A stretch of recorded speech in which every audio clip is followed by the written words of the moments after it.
الحمد لله الحمد لله نحمده ونستعينه ونستغفره ونؤمن به ونتوكل عليه ونعوذ بالله من شرور أنفسنا ومن سيئات أعمالنا من يهده الله فلا مضل له ومن يضلله فلا هادي له ونشهد أن لا إله إلا الله وحده لا شريك له ونشهد أن سيدنا ومولانا محمدا عبده ورسوله أما بعد فأعوذ بالله من الشيطان الرجيم بسم الله الرحمن الرحيم والذين يؤذون المؤمنين والمؤمنات بغير ما اكتسبوا فقد احتملوا بهتانا وإثما مبينا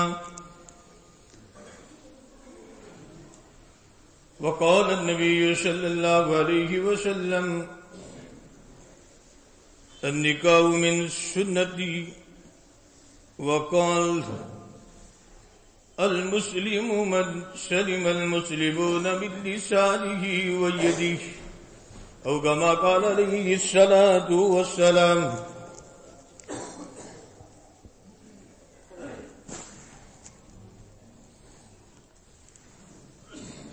میرے محترم بزرگوں، دوستوں،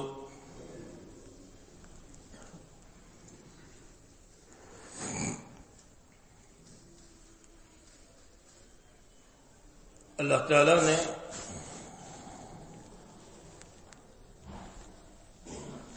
محمد رسول اللہ صلی اللہ علیہ وسلم کے ذریعے سے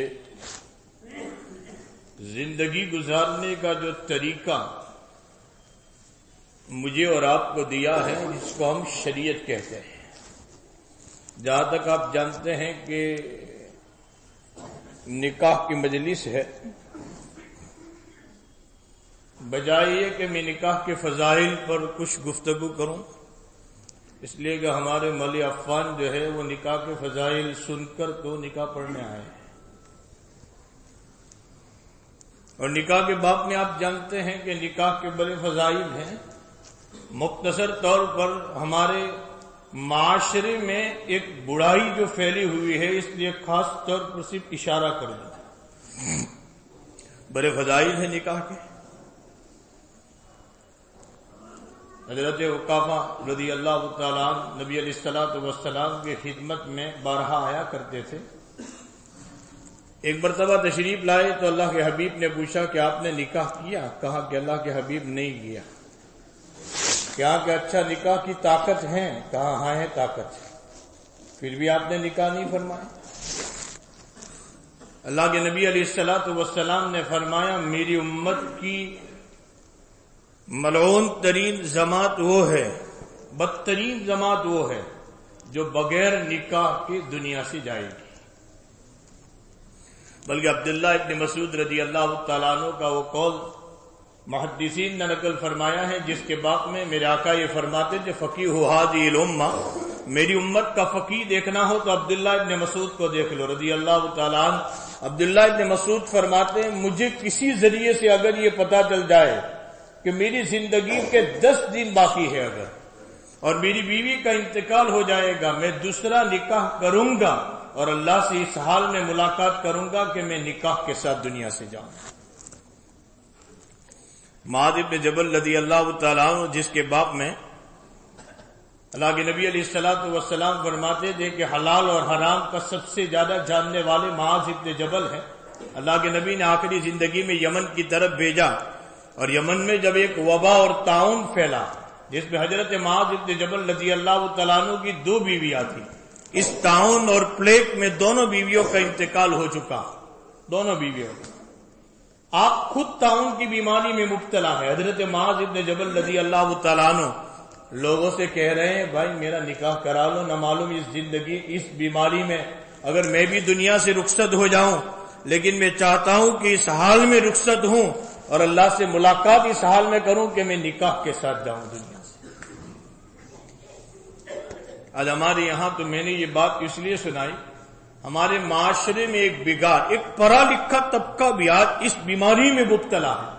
اگر جیسے ابھی یہ ابھی جو کورونا وائرس کی بیماری میں بہت سارے مردوں کا بھی انتقال ہوا، بہت ساری عورتوں کا بھی انتقال ہوا، بعضوں کی بیویوں کا انتقال ہوا، 40 سال مرد کی عمر ہے، 45 سال مرد کی عمر ہے، 50 سال مرد کی عمر ہے، اور اس حال کے اندر مرد چاہتا ہے کہ اب بیوی چلی گئی دنیا سے، میں دوسرا نکاح کروں۔ چاروں طرف سے اولادوں کی فرمائش ہے، ابا دوسرا نکاح نہیں کریں گے، اور بارہا اللہ کے گھر میں بیٹھ کر کہہ رہا ہوں کئی مسائل ہمارے پاس اس معاملے میں آئے کہ مر صاحب اولاد کو کچھ سمجھاؤ نہیں، کوئی راؤ نے کہ ہم جاؤ نہیں گے، وہ کہہ رہے ہیں کہ ابا آپ نے دوسرا نکاح کر لیا تو ہمارا اور آپ کا کوئی تعلق باقی نہیں رہے گا۔ اب یہ اولاد دیکھ رہی ہے کہ میرا باپ زنا میں مبتلا ہے، بات بہت کڑوی کہہ رہا ہوں، یہ اولاد جانتی ہے میرا باپ غلط تعلق کہیں کر کے زنا میں مبتلا ہے، خدا پاک کی قسم یہ اولاد اس بات کو دیکھنے کے لیے گوارا ہے، اس کو برداشت کر رہی ہے، لیکن باپ دوسرا نکاح کر کے حلال طیب طور پر زندگی گزاری یہ اولاد برداشت نہیں کر رہی۔ یہ ہمارے معاشرے کا بگاڑ ہے۔ تو بات میں عرض کر رہا تھا بھائی نکاح کے فضائل تو آپ سنتے رہتے ہیں، مجھے بہت شارٹ ٹائم میں جو بات کہنی ہے معاشرت کے متعلق، میں نے آیت بھی وہی پڑھی، معاشرت اس لیے کہ دین کی تکمیل ہوتی ہے عبادات، عقائد، عبادات، معاملات، اخلاق اور معاشرت پر۔ آج ہم نے یہ سمجھ لیا کہ ہمارا دین پورا ہو گیا صرف نماز روزے پر یا زکوٰۃ پر یا حج پر، ہمارے دین کی تکمیل ہو گئی۔ معاشرت کے باب میں آج اتنی زیادہ کمی کوتاہی ہے، اتنی زیادہ کمی کوتاہی ہے، اور صرف معاشرت کی کمی اور کوتاہی کی بنیاد پر یہ گناہ محدود نہیں ہے، بلکہ آج دنیا کی جو قومیں آج مسلمانوں سے جو نفرت کر رہی ہے، مسلمانوں سے جو دور ہو رہی ہے، اس کی بنیادی وجہ یہ ہے ہماری معاشرت آج اسلامی نہیں، ہماری معاشرت اسلامی نہیں۔ معاشرت کا مطلب یہ ہے کہ میرا رہن سہن، میری زندگی گزارنا، میں تنہا تو اپنے گھر میں زندگی نہیں گزاروں گا، بغیر شادی شدہ کے ہوں تو میرے والدین سے میرا پالا پڑے گا، اگر شادی شدہ ہوں تو میرے بال بچوں سے میرا پالا پڑے گا، اگر میں گھر میں ہوں تو میرے والدین سے، میرے بھائی بہنوں سے، میرے بیوی بچوں سے میرا پالا پڑے گا، اگر میں دکان پر گیا تو ہمارے پاس آنے والے کسٹمروں سے اور گراہکوں سے میرا پالا پڑے گا، اگر میں سفر میں ہوں بس میں یا ٹرین میں یا پلین میں تو میرے ساتھ بیٹھنے والوں سے میرا پالا پڑے گا، اگر میں باہر نکلا ہوں تو میرے پڑوس میں رہنے والے میرا پڑوسی جو ہے اس سے میرا پالا پڑے گا۔ تو اب شریعت ہمیں یہ بتلاتی ہے یہ معاشرت یعنی رہن سہن، میں اپنے والدین کے ساتھ، میں اپنے بال بچوں کے ساتھ، میں اپنے گھر والوں کے ساتھ، میں اپنے پڑوسیوں کے ساتھ، میرا وقتی جو پڑوسی ہے بس یا ٹرین میں سفر کرنے والا، میں اس کے ساتھ کیسا سلوک کروں گا، میں اس کے ساتھ کیسا معاملہ کروں، میں اس کے ساتھ کیسی زندگی گزاروں، شریعت نے ہمیں ایک ایک چیز کا طریقہ بتلایا ہے۔ اللہ کے حبیب علیہ الصلوۃ والسلام کی وہ کامل شریعت ہے، میرے نبی نے زندگی کے ہر پہلو کے اعتبار سے میری اور آپ کی رہنمائی فرمائی، کوئی پہلو باقی نہیں رہا۔ اور آپ اندازہ لگائیں، حضرات علماء بیٹھے، حضرت مفتی صاحب بھی ہے، میں شاید جرات کر رہا ہوں، میں آپ کو یہ بات ضرور بتلاؤں گا۔ آپ دیکھیے کہ ایک طرف عبادات کا معاملہ ہے، عبادات کے معاملے میں شریعت نے اصول بتلا دیے۔ نماز کے باب میں قرآن کریم اگر 70 سے زائد مقامات پر اور زکوٰۃ کے باب میں 70 سے زائد مقامات پر اللہ تعالیٰ قرآن کریم میں تذکرہ فرما رہے ہیں اور ہمیں حکم دے رہے ہیں نماز اور زکوٰۃ کا، لیکن نماز اور زکوٰۃ کے جزوی مسائل اور نماز اور زکوٰۃ کی تفصیلات اللہ نے قرآن کریم میں نقل نہیں فرمائی۔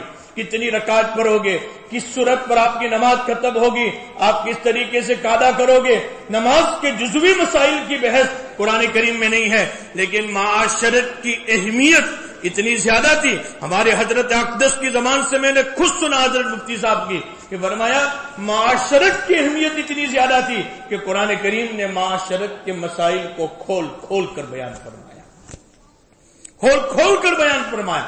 کہیں تو قرآن استیزان کا مسئلہ لا رہا ہے، تم کسی کے گھر جاؤ گے اجازت کیسے لوگے، اپنے گھر پر جاؤ گے اجازت کیسے لوگے. سورہ حجرات کو آپ پڑھیے، 5ویں پارے کو پڑھیے، بیوی بچوں کے ساتھ معاملہ آپ کا کیسا رہے گا، اپنے والدین کے ساتھ آپ کا سلوک کیا رہے گا، آپ کے ساتھ ملنے جلنے والوں، یعنی معاشرت کے مسائل کو قرآن کریم میں اللہ تعالیٰ کھول کر تفصیلات کے ساتھ بیان فرما رہے ہیں.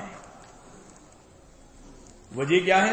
معاشرت کا تعلق جو ہے وہ حقوق العباد سے. معاشرت کا تعلق اگر میں نے اپنے والدین کے حق میں، اپنے گھر والوں کے حق میں، اپنے بیوی بچوں کے حق میں اگر میں نے کوتاہی کی ہے، اس کی تلافی کی کوئی شکل نہیں ہے، کوئی شکل تلافی کی نہیں ہے.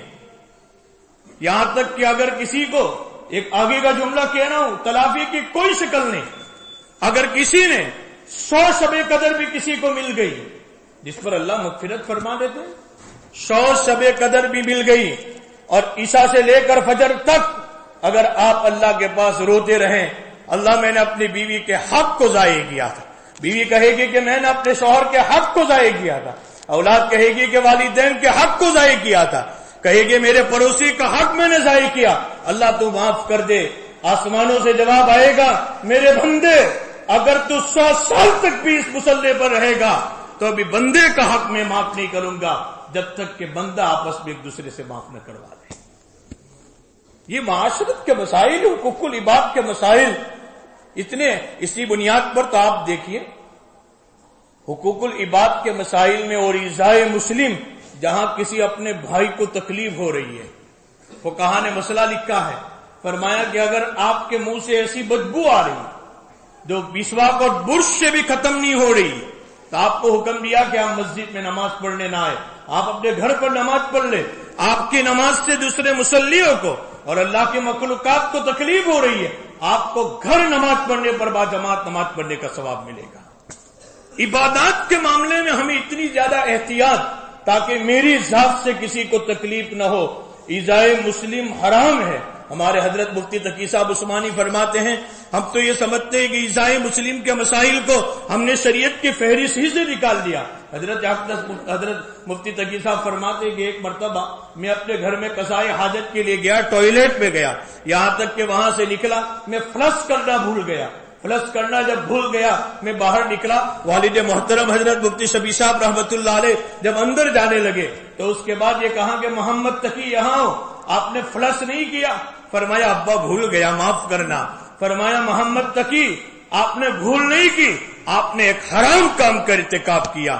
فرمایا اس لیے آپ کے بعد میں جب ٹوائلٹ میں گیا مجھے تکلیف ہوئی اور ایذائے مسلم حرام ہے. فرمایا آج امت ان معاشرتی مسائل سے، اور آپ کو ایک بات ضرور کہوں گا آگے چل کر، آج دنیا کی وہ قوم ہے جو ساری دنیا ان کا فالو کرنے کے لیے تیار ہے. آپ مغربی ممالک میں چلے جائیے، مغربی ممالک میں آج ان کے اگر آپ بازاروں کے اندر بھی ٹوائلٹ اور باتھ روم میں چلے جائیں ایک ناپاکی کا بوجھ نظر نہیں آئے گا. اور آج افسوس ہے محمد، ہمارے دینی مراکز جو ہے، چاہے ہمارے مساجد ہو، ہمارے مدارس کا معاملہ جو ہے، وہاں پر آپ چلے جائیے، ایک آدمی ٹوائلٹ میں سے جا کر نکلے گا تو دوسرا اگر ایک نفس التباہ اگر انسان ہے جس کی طبیعت میں نفاست ہے، وہ مسجد کے ٹوائلٹ میں جانا پسند نہیں کرتا. ہمارے حضرت مفتی تقی صاحب عثمانی نے فرمایا مغربی قوموں کے لوگ تقلید کرنے کے لیے جو تیار ہے، اس بنیاد پر نہیں وہ فرنگی تہذیب ہے، اس لیے نہیں وہ ننگا کلچر ہے، اس لیے لوگ آج دنیا ان کی اقتدا کرنے کے لیے تیار نہیں ہے. فرمایا آج مغربی قومیں ساری دنیا کے اوپر جو حکومت کر رہی ہے اس کی بنیادی وجہ یہ ہے، فرمایا اسلامی تعلیمات کا ایک حصہ، ایک حصہ ان کی ہر چیز میں ملا ہوا ہے. اس بنیاد پر اب دنیا اسلامی تعلیمات کا، آج ان کی نظافت کے مسائل میں آپ دیکھیے، ان کی آپ تجارت کے مسائل میں دیکھیے، ہم نے ابھی میں برطانیہ جا کر آیا، وہاں کچھ بعض مقامات پر اسکیمیں لگتی ہے، وہاں 5-6 آدمی ہوں گے، فوراً تجارت کے مسائل میں امانت داری ان کی آپ دیکھیے، ان کی سچائی آپ دیکھیے، تو اسلامی تعلیمات کا ایک بہت بڑا حصہ ان کی تجارتوں میں لگا ہوا ہے۔ آپ دیکھیے 5-6 آدمی ہوں گے، فوراً سب بنا لیں گے، فوراً کیو لگا دیں گے، فوراً لائن لگا دیں گے۔ اور ہمارے یہاں معاملہ کیا ہے؟ اگر ہم کسی اللہ والے کی ملاقات کے لیے مسجد میں بھی اگر کہا جائے گا بھائی سب بنا کر ملاقات کرو، تو اب ایک دوسرے کو دھکا لگائیں گے، ایک دوسرے کو۔ میرا ایک جگہ پر بیان کے لیے جانا ہوا آج سے 6 مہینے پہلے، ہم نے دیکھا کہ وہاں مجمع بڑا تھا، ملاقات کرنے والے آئے، یہاں تک کہ ایک جوان نے ایک بوڑھے میاں کو ایسا دھکا مارا وہ نیچے گرا اور بیچارے کے پیر پر چوٹ آ گئی۔ کیا ایسا مسافہ کرنے پر ہمیں جنت ملنے والی؟ یہ تو عیسائی مسلم کا ارتکاب کیا۔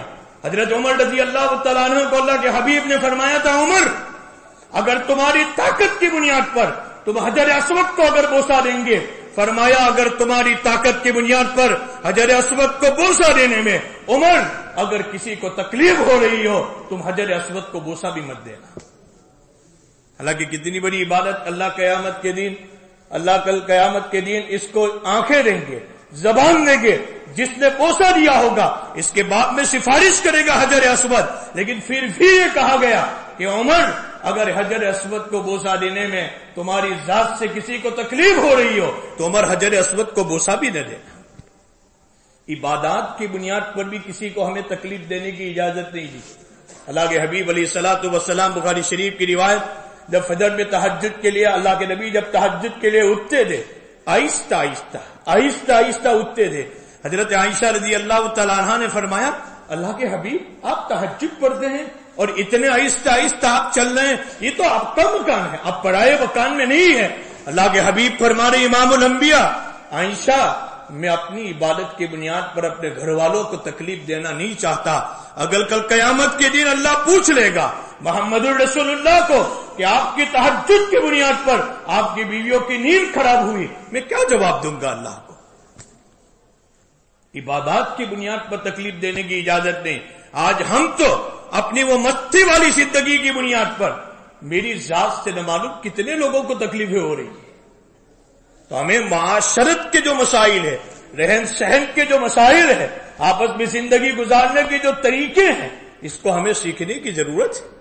یہ رہن سہن کے مسائل بات کئی جگہوں پر، اگر آپ نے اپنی گاڑی کی پارکنگ، اگر 5-10 آدمی پیچھے کھڑے ہیں، میں موبائل پر لگا ہوا ہوں، میری گاڑی کھڑی کر کے پچھلے 50 آدمی گاڑیاں لے کر ہارن لگا رہے، لیکن میری طبیعت پر کوئی اثر نہیں ہوتا۔ آپ کی اس فعل کی بنیاد پر 50 آدمیوں کو تکلیف ہوئی ہے، کہ اللہ قیامت کے دن اس کا سوال آپ سے نہیں پوچھے گا؟ ہم تو اس کو دین سے خارج سمجھے ہوئے۔ یہ معاشرت کے مسائل ہے، یہ معاشرت کے مسائل ہے۔ ہمیں ضرورت ہے کہ آپس میں ہم زندگی کیسی گزاریں۔ اللہ کے حبیب علیہ الصلوۃ والسلام فرما دے، المسلم من سلم المسلمون من لسانہ ویدہ۔ ہم یہ کہتے ہیں بھائی، ہمارے حضرت تھانوی رحمۃ اللہ علیہ فرمایا کرتے تھے، اگر کوئی صاحب آتے اور حضرت ان سے پوچھتے کہ بھائی معمولات میں کچھ کمی ہوئی ہے، تو حضرت فرماتے ہیں کہ معمولات میں کمی ہوئی ہے تو فرمایا مجھے تھوڑا رنج ہوتا، تھوڑی تکلیف ہوتی۔ اور کوئی مرید آتا اور اس سے حضرت پوچھتے اور پتہ چلتا اس کی ذات سے معاملات کے اندر تکلیف ہوئی ہے، کسی کے معاملات کے اندر بگاڑ پیدا ہوا ہے، اور حضرت پوچھتے اور کسی کی ذات سے اس کو تکلیف پہنچی ہے، تو حضرت یہ کہتے زاہد بعد میں بننا، صوفی بعد میں بننا، پہلے ایک انسان تو بنو کہ میری ذات سے کسی کو تکلیف نہ ہو۔ ایک انسان تو بن کر پہلے زندگی گزارو۔ اسی بنیاد پر ہمارے امام غزالی رحمت اللہ علیہ نے احیاء العلوم میں لکھا ہے، فرمایا 3 قسم کے جانور ہیں احیاء العلوم میں۔ ایک جانور تو وہ ہے کہ جس کی ذات سے آپ کو صرف فائدہ ہی فائدہ پہنچ رہا ہے، بھینس ہے، گائے ہے، دودھ بھی دیتی ہے، یہاں تک کہ جوانی کی عمر پر جب پہنچ جاتی ہے اور جب بڑھاپے کی عمر پر اس وقت کسائی کو دے دیا جاتا ہے، اور کسائی کو دینے کے بعد اس کے بعد بھی اس کے گوشت سے فائدہ اٹھاتے ہیں۔ ایک قسم کے وہ جانور ہے جس سے صرف اور صرف تمہیں نقصان ہی نقصان، موذی جانور ہے، فار کھانے والے جانور ہے، اور تیسری قسم کی وہ جانور ہے جس سے آپ کو فائدہ بھی نہیں پہنچتا، جس سے آپ کو نقصان بھی نہیں پہنچتا، اور وہ جانور ہے لومڑی ہے۔ اور ایک قسم کے کتنے جانور ہے جو نہ آپ کو فائدہ پہنچا رہی ہے نہ نقصان پہنچا رہی۔ امام غزالی رحمت اللہ علیہ نے احیاء العلوم میں اس بات کو نقل کیا، اگر تو انسانیت سے نکل کر اگر تو انسان نہیں بنتا، تیری ذات سے ہر ایک کو تکلیف ہو رہی ہے، تو حیوانیت کے اندر جانا چاہتا ہے تو حیوانیت کی پہلی قسم بن جا جس سے لوگوں کو فائدہ ہو جائے۔ اگر یہ نہیں بنتا، تیسری قسم بن جا، اگر تجھ سے کسی کو فائدہ بھی نہ پہنچے کم از کم نقصان تو نہ پہنچا، دوسری قسم کے جانوروں میں سے نہ بن جو صرف لوگوں کو تکلیف پہنچا رہے ہیں۔ ہمیں ضرورت ہم معاشرت کے مسائل کو پڑھیں اور ہم معاشرت کے مسائل کو سیکھیں۔ ہمیں اس بات کی ضرورت ہے کہ ہم آپس میں زندگی کیسے گزارے۔ جیسے نکاح کا موقع ہے، بھائی نکاح کے موقع پر آپ نے بارہا سنا کہ اللہ کے حبیب علیہ الصلوۃ والسلام نے نکاح کے موقع پر جو تقوی کی آیتیں پڑھی، اللہ کے نبی علیہ الصلوۃ والسلام نکاح کے موقع پر تقوی کی آیتیں پڑھ کر ہم سب کو اسی بات کا سبق دینا چاہتے تھے کہ بھئی آج تک تیرا پالا جو پڑھ رہا تھا حقوق اللہ سے، اب تیرے حقوق العباد کے مسائل شروع ہو رہے ہیں۔ حقوق العباد کے مسائل، اگر ان حقوق العباد کے مسائل میں کچھ کمی رہے گی، کچھ کمزوری رہے گی، کوئی نہیں پوچھے گا، لیکن کل اللہ کی قورت میں اس کا آپ کو ضرور جواب دینا پڑے گا۔ یہ معاشرت کے مسائل ہیں۔ المسلم من سلم المسلمون من لسانہ ویدہ، مسلمان کامل وہ ہے جس کی ذات سے، کامل مسلمان وہ ہے جس کی ذات سے، جس کے ہاتھ سے، جس کی کسی بھی فعل سے کسی کو تکلیف نہ پہنچے۔ اس لیے کہ آج میں یہ بات اس لیے کہہ رہا ہوں، ہمارے معاشرت کی کمی کی بنیاد پر، ہمارے معاشرتی جو مسائل ہے، اسی بنیاد پر ہمارے مفتی محمود حسن صاحب حضرت جمعہ الیاس صاحب رحمۃ اللہ علیہ کا قول بارہا سناتے تھے۔ حضرت جمعہ الیاس صاحب رحمۃ اللہ علیہ کا قول بارہا فرمایا، تمہاری عبادت کی بنیاد پر اگر کسی کو ایذا رسانی ہو رہی ہے تو اللہ تمہاری اس عبادت کی روح کو ختم کر دیتے ہیں۔ اس عبادت کی روح جو ہے وہ ختم ہو جاتی ہے۔ اور آج ہم نہیں دیکھتے کہ بھائی شادی کے بعد کی روز مرہ شادیاں تو ہو رہی ہے کثرت سے، لیکن روز مرہ طلاق کے جو مسائل پیش آ رہے ہیں، روز مرہ طلاق کے مسائل جو شادی کے بعد پیش آ رہے ہیں، اس کی بنیادی وجہ یہ ہے آج ہمارے معاشرت کی کمی کی بنیاد پر۔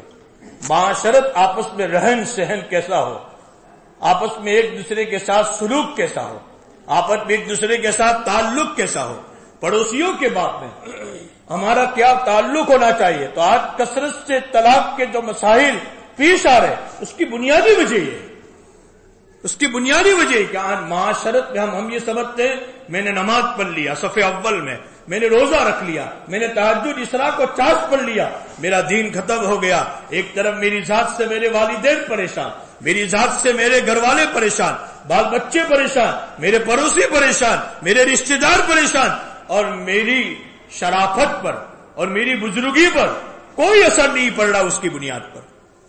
حالانکہ دین کا ایک اہم شعبہ ہے، اہم شعبہ۔ پڑوسیوں کے باب میں نبی علیہ الصلوۃ والسلام نہیں فرمانے من کان یؤمن باللہ والیوم الآخر فلا یؤذیہ، جو آدمی اللہ اور قیامت کے دین پر ایمان رکھتا ہے اس کو چاہیے کہ اپنے پڑوسی کو تکلیف نہ پہنچائے، بلکہ نبی علیہ الصلوۃ والسلام نے فرمایا واللہ لا یؤمن، واللہ لا یؤمن، واللہ لا یؤمن، خدا پاک کی قسم وہ مومن نہیں ہو سکتا، وہ مومن نہیں ہو سکتا، وہ مومن نہیں ہو سکتا۔ من یا رسول اللہ، صحابہ نے کہا اللہ کے نبی وہ کون؟ لا یأمن جارہ بوائقہ، جس کی تکلیف سے اس کا پڑوسی جو ہے وہ معمون نہ ہو، جس کی تکلیفوں سے واللہ لا یؤمن، نبی نے کہا وہ مومن نہیں ہو سکتا۔ کیا ہمارے معاشرت کے مسائل میں ہم اس کا خیال رکھتے ہیں اس بات کا کہ ہمارے پڑوسیوں کو، ہمارے محلے والوں کو میری ذات سے کوئی تکلیف نہ ہو؟ یہ معاشرت ہے۔ ہمارے حضرت مفتی شفیع صاحب رحمۃ اللہ علیہ میاں اصغر حسین صاحب کا واقعہ شاید آپ نے بھی علماء سے سنا ہوگا کہ میں اصغر حسین صاحب رحمۃ اللہ علیہ کے وہاں ایک مرتبہ میں دعوت میں گیا، جب میں نے کھانا کھا لیا، حضرت میاں اصغر حسین صاحب رحمۃ اللہ علیہ نے، جو ہمارے حضرت مفتی شفیع صاحب رحمۃ اللہ علیہ وغیرہ کے بھی شیوخ میں سے ہے، فرمایا کہ کھانا کھانے کے بعد میں نے کہا حضرت دسترخوان میں ڈال لوں باہر جا کر؟ فرمایا مفتی شبیر صاحب رحمۃ اللہ علیہ کو کہا کہ مفتی جی آپ کو دسترخوان ڈالنے کا طریقہ نہیں معلوم؟ تو فرمایا حضرت دسترخوان ڈالنے کے بھی کوئی طریقے ہوتے ہیں، آپ کہتے ہیں کہ دسترخوان ڈالنے کا طریقہ تم نہیں جانتے؟ فرمایا ہاں دسترخوان ڈالنے کے طریقے تم نہیں جانتے۔ فرمایا اس کے بعد حضرت میاں اصغر حسین صاحب رحمۃ اللہ علیہ فرماتے ہیں، انہوں نے کہا مفتی شفیع صاحب رحمۃ اللہ علیہ کو چلو میرے ساتھ محمد شفیع، میں آپ کو بتلاؤں کہ دسترخوان ڈالنے کا کیا طریقہ۔ چھوٹی چھوٹی ذرات اٹھائے دسترخوان سے اور چھوٹے چھوٹے ذرات اٹھا کر ایک جگہ پر جہاں کیڑے مکوڑوں کا جو بیل تھا وہاں ڈال دیے۔ فرمایا یہ ان کی خوراک ہے، جو بڑے ذرات تھے دسترخوان سے اٹھا کر چھت پر ڈال دیا، صبح میں چرین پرین آئیں گے اس کو کھائیں گے۔ یہاں تک کہ آم کا موسم تھا، آم کے چھلکے بھی تھے، تو آم کے چھلکے حضرت نے ایک جگہ پر تھوڑے ڈالے، دوسری جگہ پر تھوڑے ڈالے، تیسری جگہ پر تھوڑے ڈالے۔ حضرت آم کے چھلکے ایک ہی جگہ پر ڈال دیتے۔ تو حضرت میاں اصغر حسین صاحب نے فرمایا یہ غریبوں کا علاقہ ہے، اگر ایک جگہ پر بھی چھلکے ڈال دیتا ایک جگہ پر، فرمایا غریب لوگ بھی اپنے دل میں تمنا کرتے کاش ہم بھی مالدار ہوتے، ہمارے پاس پیسے ہوتے تو ہم بھی اتنے آم لا کر کھاتے۔ فرمایا ان کے دل میں یہ حسرت ہوتی، اس لیے میں نے ایک جگہ پر نہیں ڈالے تاکہ میرے محلے کے غریبوں کو یہ بات میرے اس فعل سے تکلیف نہ ہو۔ فرمایا اس کے بعد جو گٹلیاں تھی اس کو ایک جگہ کے اوپر میدان میں ڈال کر آئے۔ پھر حضرت مفتی شفیع صاحب رحمۃ اللہ علیہ کو کہا کہ یہاں محلے کے بچے کھیلتے ہیں، ایسی گٹلیاں جو ہے غریبوں کے بچے سیک کر کھاتے ہیں، اس سے کھیلتے ہیں، یہ ان کو فائدہ ہوگا۔ فرمایا دسترخوان ایسی جگہ پر ڈال دیا جاتا جس سے اللہ کی کوئی مخلوق کو فائدہ نہیں ہوتا، یہ میرے اس فعل سے اللہ کی کتنی مخلوق کو ایک غذا ملے گی۔ یہ دسترخوان ڈالنے کا طریقہ۔ اور فرمایا حضرت کہتے ہیں میں نہیں چاہتا میرے کسی فعل سے کسی کو بھی تکلیف ہو، میرا پڑوسی ہو، میرے محلے والا ہو، بلکہ آگے کا حضرت مفتی شفیع صاحب رحمۃ اللہ علیہ فرماتے ہیں عشاء کی نماز پڑھنے گیا، جب عشاء کی نماز پڑھ سے واپس آ رہا تھا میں نے عجیب دیکھا کہ حضرت نے اپنے جوتے نکال لیے، اور حضرت نے اپنے جوتے نکال لیے آگے چل کر پھر جوتے پہن لیے۔ میں نے کہا حضرت آپ نے جوتے نکال کر آگے چل کر پہنے؟ میاں اصغر حسین صاحب رحمۃ اللہ علیہ نے فرمایا یہ جو ایک مکان ہے یہاں تو ایک غریبوں کا ایک میلا جھولا علاقہ ہے، مسلمان بھی رہتے ہیں، کافر بھی رہتے ہیں، اپنے بھی رہتے ہیں، پرائے سبھی لوگ رہ رہے، ایک کافر طائفہ ہے۔ فرمایا کہ اس کا مکان ہے۔ فرمایا جب یہ جوان تھی لوگ اس کے پاس اپنی ضرورت لے کر آتے تھے، یہ اپنی عزت بیچتی تھی، اب ذرا بوڑھی ہو چکی ہے، لوگ اس کے پاس آتے نہیں، یہ جوتوں کی آواز سنتی ہے، اس کے دل میں یہ تمنا ہوتی ہے کوئی میرے پاس آ رہا ہے۔ پھر جب یہ اس کے گھر سے آگے چلے جاتے ہیں تو اس کو ایک تکلیف ہو رہی ہے کہ کوئی میرے پاس نہیں آیا۔ فرمایا چاہے یہ طائفہ ہو چاہے کافرہ ہو، لیکن میں نہیں چاہتا کہ میرے اس فعل سے ایک طائفہ اور کافرہ کو بھی میں تکلیف پہنچاؤں۔ میاں اصغر حسین صاحب کے حالات میں ایک بات اور بھی بتلاؤں۔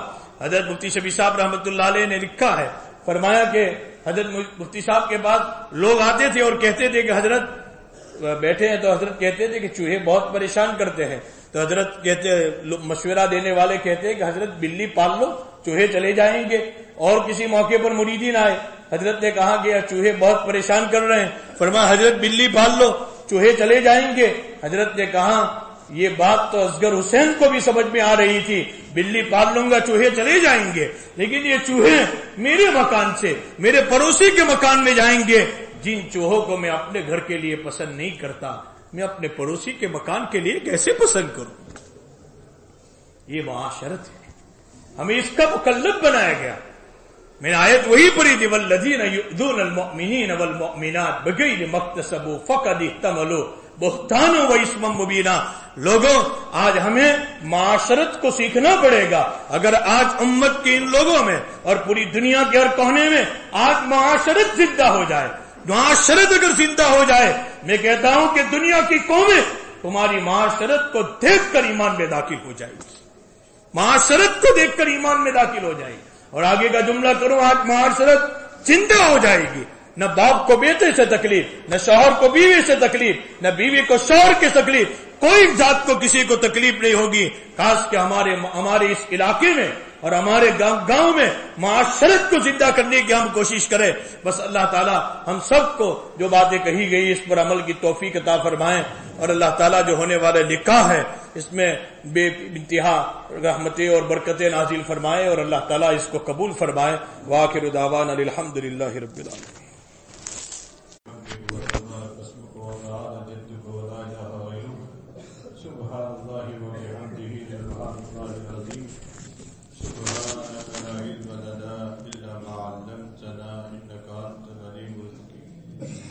اللهم لك الحمد كله ولك الملك كله ولك الشكر كله وإليك يرجع الأمر كله.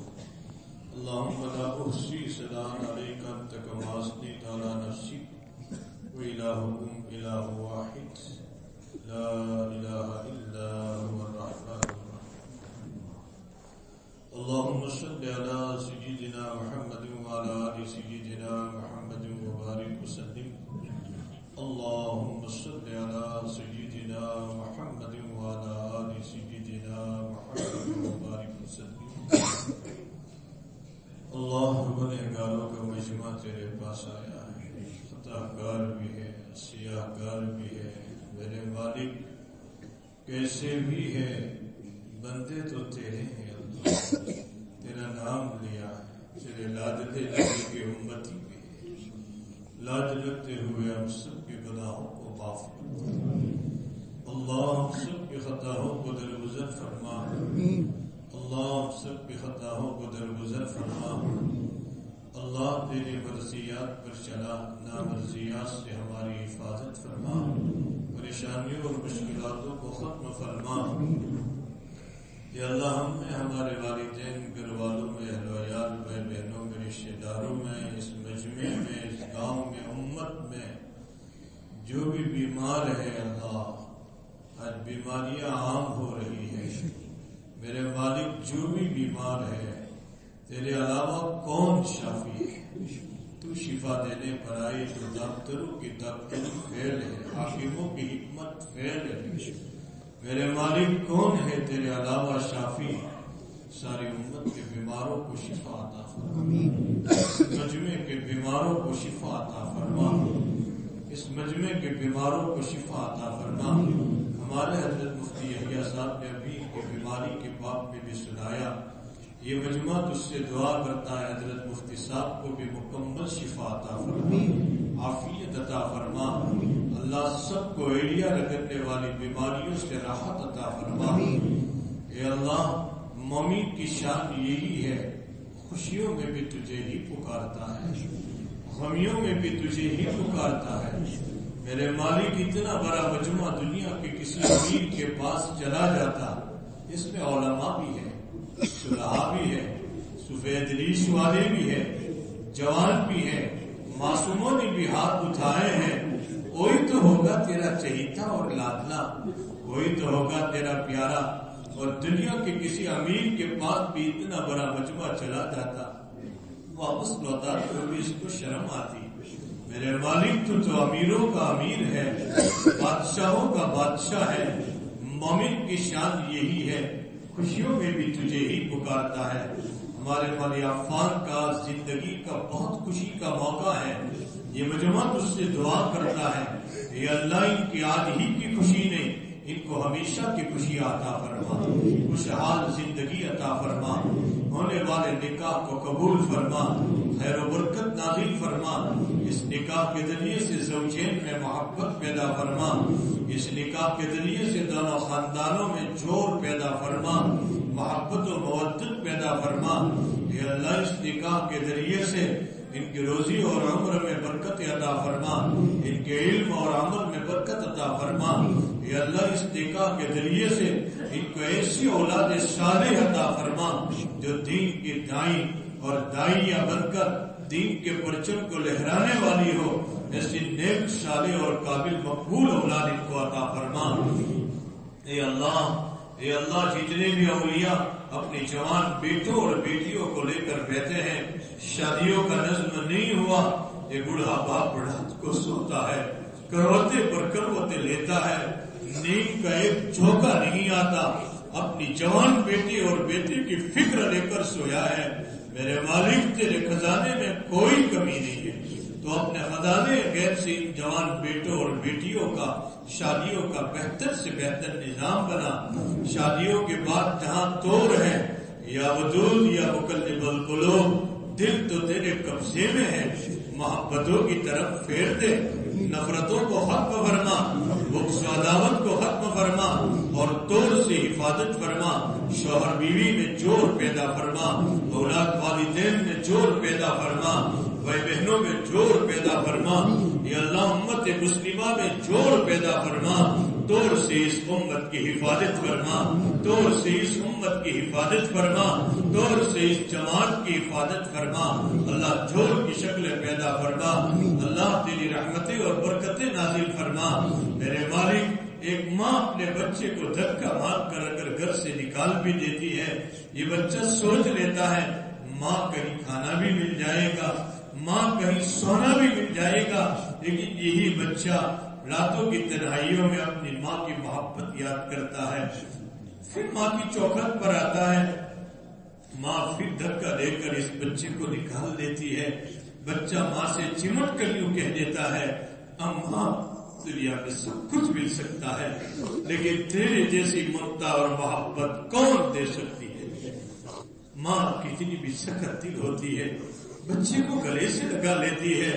اے اللہ، تو ایک نہیں 70 نہیں 1000 ماؤں سے زیادہ رحیم خدا ہے. اللہ تو آج یہ مجمع بھی تجھ سے یہی کہتا ہے. جمعہ کا مبارک دین بھی ہے، مبارک گھنٹہ بھی ہے.